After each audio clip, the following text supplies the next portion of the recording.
उनमें से कुछ लोग जो थे वो मस्जिद पे झंडा लेकर के चढ़ने की कोशिश करने लगे।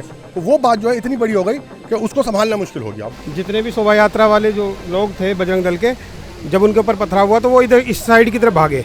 हम रोज कमाते रोज खाते हैं, ये बड़े आदमियों के काम है जो कि इधर की उधर उधर की उधर, वो तो निपट लेंगे, हम कहाँ से निपट लेंगे। ये मुसलमान की दुकान है, हम हिंदू हैं, मिल के रहते हैं। ये तो पॉलिटिक्स है, पॉलिटिक्स के अंदर में तो हर चीज़ ही होता ही रहता है।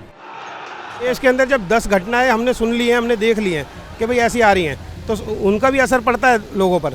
ठीक है जी, तो इसके लिए पहले से तैयारी करके दिल्ली पुलिस को कर लेनी चाहिए थी।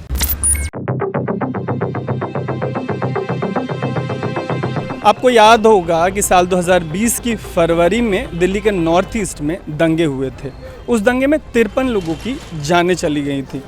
अब 2022 की अप्रैल में दिल्ली की जहांगीरपुरी में वायलेंस हुआ है। बताया जा रहा है कि हनुमान जयंती का जो प्रोसेशन निकल रहा था उसमें दो कम्युनिटी के लोगों में क्लैश हो गया, पत्थरबाजी हुई है, तकरीबन दर्जन भर लोग घायल हैं और सबसे ज़्यादा पुलिस वाले घायल हैं। ये भी जानकारी सामने आ रही है कि एक पुलिस वाले को गोली लगी है। तो इलाके में हम जब पहुँचे हैं तो वायलेंस एक दिन पहले हुआ था और इलाका अभी यहाँ पे पुलिस की तैनाती है इलाके में। जो स्थानीय लोग उनसे बात करेंगे और पता करेंगे कि इसके पहले क्या इस इलाके में ऐसी कोई घटना हुई है या अपनी तरह की ये पहली घटना है, और ये भी पता करेंगे कि फ़िलहाल कैसा माहौल है।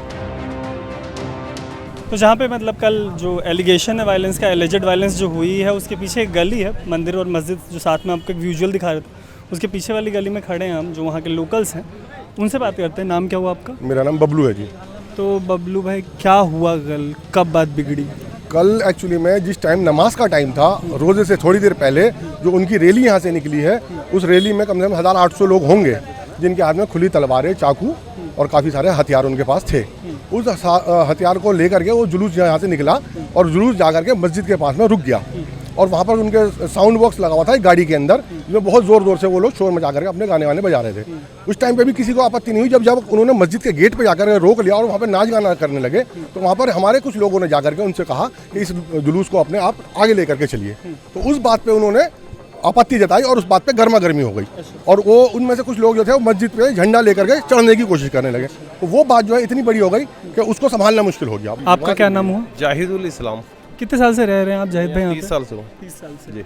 तो एक बात बताइए, अपनी तरीके की पहली घटना है, इसके पहले भी कुछ घटना है? इससे पहले कभी कुछ नहीं हुआ। इससे पहले कभी कुछ कभी नहीं हुआ। जैसे इसके पहले भी तो निकलती रही होगी ना यात्रा? बहुत बार, इससे कोई इतराज नहीं है, हम भी खुशी से उनके साथ शामिल होते थे, लेकिन इस बार ये पहली बार देखा हूँ। जो असल में एक्चुअली में हमारे जो लोग हैं उनको काफ़ी सारों को अरेस्ट कर लिया है पुलिस ने। अच्छा। तो उसकी वजह से थोड़ी सी लोगों में नाराजगी भी है, जिसमें बेकसूर लोग हैं। बेकसूर लोग को, अच्छा, जो लोग अरेस्ट हुए उसमें मतलब मुस्लिम कम्युनिटी के लोग? जी। सारे फोकस जो है मीडिया का हो, चाहे गवर्नमेंट का हो, चाहे प्रशासन का हो, सारे सिविल लोग पे ही है।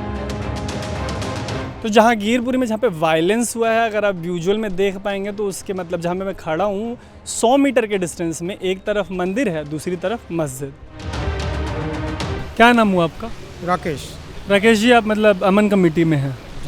तो एक बात बताइए, जैसे ये जो हुआ है वो इसी सड़क पे हुआ है क्या? कि ये इस सड़क पे हुआ है या मस्जिद वाली सड़क पे हुआ है जो पत्थरबाजी हुई थी? ये हादसा जो हुआ है मस्जिद वाली सड़क से सीधा जा रही थी ये शोभा यात्रा। ठीक है जी, ये इसी रोड पर हुआ है, इस रोड पे नहीं हुआ है। इस रोड पर तो इन्होंने पथराव जब शुरू करा तो जितने भी शोभा यात्रा वाले जो लोग थे बजरंग दल के, जब उनके ऊपर पथराव हुआ तो वो इधर इस साइड की तरफ भागे। आप लोग एसेस कर पाए गलती किसकी थी? तो स्वाभाविक है कि जब शोभा यात्रा बड़ी शांतिपूर्वक निकल रही थी, और पहली बार नहीं निकली है, आगे भी हर साल निकलती रही है और कभी भी ऐसी दिक्कतें नहीं आई हैं। अब आई है तो इसका मतलब ये है कहीं ना कहीं जो है शोभा यात्रा जब शांति से निकल रही है तो दूसरे समुदाय को ऐसा कोई कार्रवाई नहीं करनी चाहिए थी। यहाँ दोनों समुदाय में कहीं पे भी नाराज़गी किसी में इतने सालों से नहीं आई है कभी भी, लेकिन इस बार जो आया है कुछ, या तो मुझे लग रहा है पीछे से किसी की दबाव में ये कर रहे हैं या कोई फंडिंग हो रही है कहीं से इनको। नहीं तो यहाँ ऐसा क्यों लगता है? ऐसा इसलिए लगता है कि यहाँ इतने सालों से कभी हिंदू मुसलमानों में आपस में लड़ाई झगड़ा हुआ ही नहीं है। सब एक दूसरे से सामान लेते देते हैं। ठीक है, यहीं रोज़ रहते हैं, मिलना जुलना रोज़ रहता है। ठीक है, कभी लड़ाई झगड़ा इस चीज़ में हुआ ही नहीं है। ठीक है, एक आखिरी सवाल है, पुलिस और प्रशासन जो थी जिस टाइम पे वायलेंस हुआ है वो तैनात थी तो इतनी मात्रा में तैनात थी कि इसको कंट्रोल कर सकती थी? नहीं थी। पुलिस प्रशासन का भी थोड़ा फेलियर है इसमें, क्योंकि उन्हें पता था जब इतनी बड़ी शोभा यात्रा निकल रही है, 800 से 1000 लोग उसके अंदर हैं, तो उनकी सुरक्षा 2, 4 या 6 पुलिस वाले नहीं कर सकते। हाँ, परमिशन तो थी यात्रा की, मेरी जानकारी। यात्रा की पूरी परमिशन थी, सब कुछ तैयारियां थी और उनको रूट भी दे रखा था। तो पहले मान लीजिए ऑलरेडी देश भर से 5-6 ऐसी घटना आई हैं, तो दिल्ली में तो तैयारी टाइट रहनी चाहिए थी नहीं? अगर ये फेल नहीं होते तो शायद ये बच जाता। देश के अंदर जब 10 घटनाएं हमने सुन ली हैं, हमने देख ली हैं कि भाई ऐसी आ रही हैं, तो उनका भी असर पड़ता है लोगों पर। ठीक है जी, तो इसके लिए पहले से तैयारी करके दिल्ली पुलिस को कर लेनी चाहिए थी। अजय जी इलाके के विधायक हैं, आम आदमी पार्टी से हैं। हमने कोशिश की उनसे बात हो जाए, लेकिन फ़ोन पर बातचीत में उन्होंने बताया कि वो यहाँ पे हैं नहीं, स्टेट से बाहर हैं। ऑफ रिकॉर्ड बात हुई, उसको मेंशन नहीं कर सकता कहाँ है, क्या कर रहे हैं, लेकिन अपनी कॉन्स्टिट्यूएंसी में नहीं। क्या नाम हुआ आपका? उर्मिला। उर्मिला। हाँ जी। तो आप कितने साल से रह रही हैं यहाँ पे? यहाँ 20 साल से। 20 साल से। जी। तो कल जब ये सब हुआ होगा तो दुकान तो मतलब बंद करनी पड़ी होगी? सब बंद, पूरी मार्केट बंद हो गई थी। फिर पूरी मार्केट बंद हो गई थी। बेचारे पुलिस वाले इन पे भी मारा छेड़ी करी इन्होंने। जो भी अब जिसके भी लड़ाई होती है तो सबसे ज़्यादा नुकसान तो आम आदमी का ही, हम लोगों का ही होता है। ठीक है, तो एक बात बताइए, जैसे आप 20 साल से रह रही हैं यहाँ पे, तो इसके पहले कभी कुछ हुआ है क्या ऐसा यहाँ? यहाँ तो लड़ाई झगड़े होते ही रहते हैं। ये जहांगीरपुरी है, यहाँ तो जब मर्जी हो जाते हैं। नहीं, लेकिन ऐसा कि धार्मिक जुलूस निकल रहा हो उसमें तो पहली बार ही हुआ है यहाँ पे। हाँ जी, हम तो अपनी दुकानों से ही ज़्यादातर मतलब रखते हैं। हम अगर जो कोई कहता भी है तो हमें क्या करना है, हम रोज़ कमाते रोज़ खाते हैं। ये बड़े आदमियों के काम है जो कि इधर की उधर उधर की उधर, वो तो निपट लेंगे, हम कहाँ से निपट लेंगे। आप कितने दिन से रह रही हैं यहाँ पे इलाके में? यहाँ जब से जहांगीरपुरी बसी हमारे माँ बाप रह रहे, उनके साथ हम भी रह लेते हैं। ठीक है, तो पहले कुछ ऐसा हुआ क्या कभी? नहीं, पहले कभी नहीं होता था, ये अब हो रहा है। क्या नाम हुआ आपका? अजय जैन। तो कितने साल से रह रहे हैं आप यहाँ पे? हम रह रहे 30-40 साल से।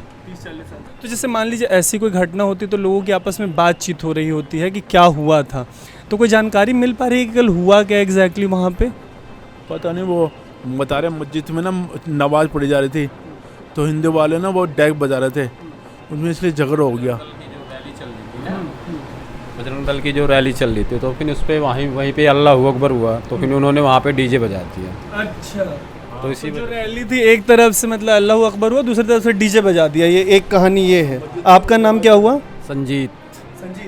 तो मतलब अब आप लोग यही बता रहे कि मस्जिद में नमाज पढ़ी जा रही थी, तब तक एक तरफ से डीजे बज गया, एक तरफ से अल्लाह अकबर हो गया, इतने में ही मतलब आपस में यही बात चल रही कि इतने पत्थरबाजी चलने लग गई, फिर इसीलिए ये भी बात आ रही कि गोली भी चली है कल, एक पुलिस वाले को आई थिंक गोली चले ना कुछ सिनेमा पे आगे चली है, कुछ सिनेमा पे। हाँ, मतलब गोली चलने वाली बात सही है, लेकिन अब आप लोग बता रहे हैं कि शांति है। हाँ, शांति का माहौल है पूरा। यही है सर जी, भाईचारा बना के रहो, कि ऐसा करोगे तो सबका ही नुकसान होगा, सबका नुकसान होगा। ये तो पॉलिटिक्स है, पॉलिटिक्स के अंदर में तो हर चीज़ ही होता ही रहता है। तो जब से लोकेलिटी है तब से ये लोग यहाँ पे हैं, और यह कहना है कि ये अपनी तरीके की पहली घटना है, इसके पहले ऐसा कभी कुछ नहीं हुआ। एक भाई तो ये भी कह रहे हैं कि ये सब पॉलिटिक्स है, और इसी पॉलिटिक्स में दो कम्युनिटी के लोगों को लड़वाया जाता है। रिपीटेडली अपील ये भी कर रहे हैं कि शांति बना के रखनी चाहिए, सिर्फ दिल्ली में या जहांगीरपुरी में नहीं, पूरे देश में। इसके पहले किसी साल ऐसा कुछ हुआ है क्या? उससे पहले तो नहीं हुआ जी, उससे पहले तो ऐसे ही निकल जाते थे, निकल जाते थे। हाँ। मतलब मेरी जानकारी के हिसाब से मतलब लोग बता रहे कि पहले भी हर साल तो निकलता ही है हनुमान जयंती का जो जुलूस है वो भी, है ना? तो किसी साल ऐसा हुआ क्या? नहीं जी, पहली दफ़ा ही हुआ है। मेरी अपनी दुकान है मुसलमानों में यहाँ पे, और ये मेरे भाई हैं, भाई जैसे ही हैं, सुरेश भाई, और वाल्मीकि समाज से बहुत अच्छा संबंध, हाँ बहुत अच्छा संबंध है हमारा। तो इसमें जो दावे हैं उन दावों के बारे में हम आपको बताते हैं। एक दावा ये है कि मस्जिद से पत्थरबाजी हुई। अब 2020 में जो दिल्ली दंगा हुआ था वो भी मैंने ग्राउंड से कवर किया है। अब्दुल एक बार दिखाना सड़क। तो होता ये है कि जब कभी भी पत्थरबाजी होती है तो सड़क ना पत्थर से पट जाती है, और ऐसे सड़क पत्थर से पटने के बाद अगर सफाई हो भी जाए तो चूरा रह जाता है वहाँ पे। वो चूरा कम से कम मस्जिद वाली सड़क पे कहीं नज़र नहीं आ रहा। दूसरा दावा ये है कि जो मस्जिद है उस पर झंडा फहराने की कोशिश की गई। अब जो झंडा फहराने वाला दावा है उसके लिए अगर हम नीचे करेंगे, अब ये झंडे कौन लेके आया, किसने फहराने की कोशिश की, ये बताने के लिए कि यहाँ पे कोई प्रत्यक्षदर्शी तो मौजूद नहीं, क्योंकि यहाँ पे मस्जिद पे ताला लगा हुआ है, लेकिन झंडे पड़े हैं, 2-4 पत्थर पड़े हैं, और एक बियर की टूटी बोतल की गर्दन पड़ी हुई है। ये 2 तरीके के वर्जन है। और सच के साथ समस्या ये है कि जैसा कि हम आपको बता रहे थे कि हिंदुस्तान के कम्युनल क्लैशेस में सच जो है वो मुश्किल से सामने आता है। तो उम्मीद है कि अनकट के इस सब्सटेंटिव ग्राउंड रिपोर्ट से जो जहांगीरपुरी का वायलेंस है 2020 के बाद का एक बड़ा वायलेंस है। 2020 में जो दंगा हुआ तो उसके बाद का ये सबसे बड़ा वायलेंस है दिल्ली का। उससे जुड़ी एक सब्सटेंटिव रिपोर्ट आपको दे पाए होंगे। अगर आपको ये रिपोर्ट पसंद आई तो प्लीज़ ऐसे ही रिपोर्ट्स के लिए आप अनकट के साथ बने रहें। फिलहाल के लिए आप देख रहे थे अनकट और मेरा नाम है तरुण।